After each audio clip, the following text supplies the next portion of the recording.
Welcome to our channel, where you can find the latest Schengen news. A new Schengen video will be uploaded every Wednesday.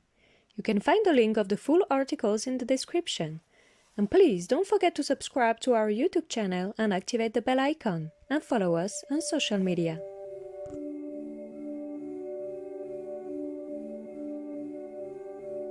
When will Europe open its borders again?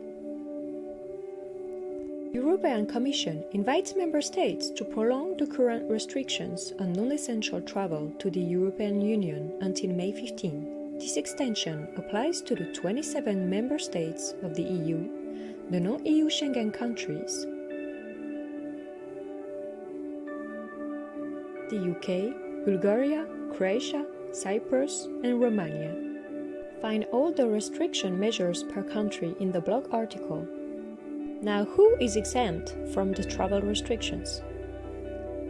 All the European citizens of the Schengen associated states and their family members.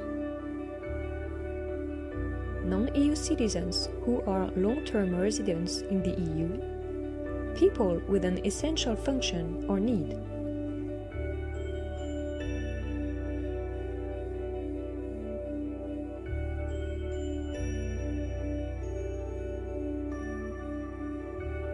Is there a hidden war for masks and medicine? Countries face a shortage of medical equipment and especially masks.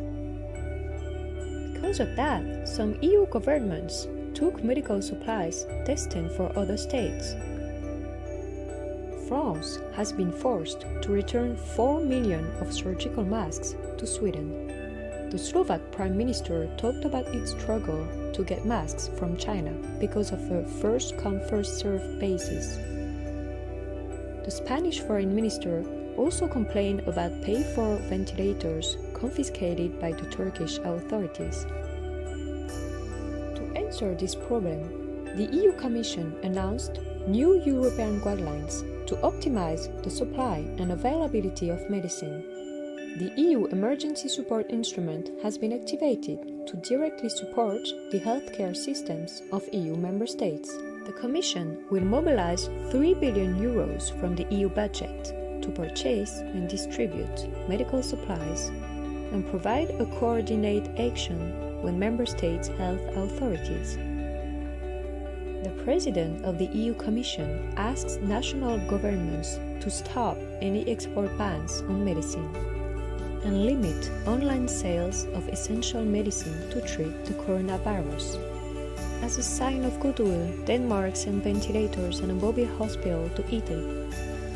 Now, what about this idea of an European tracing application? The EU Commission has published a recommendation on the use of a tracking application on mobile phone. The access will be permitted only on the basis of consent of the user. This contact tracing serves 3 main functions: informing and advising EU citizens on the COVID-19 disease, informing people who have been in proximity to an infected person, and monitoring quarantine of infected persons. So who will have access to the data? Public authorities, such as healthcare organizations. Data will be exchanged between member states or regions. The member states' authorities will be represented in the e-health network. But does the tracking app respect fundamental rights and freedoms? The EU Charter stipulates that restrictions on the exercise of fundamental rights might be implemented only if they are justified, proportionate, and temporary. Data must be anonymized, and safeguards must be established.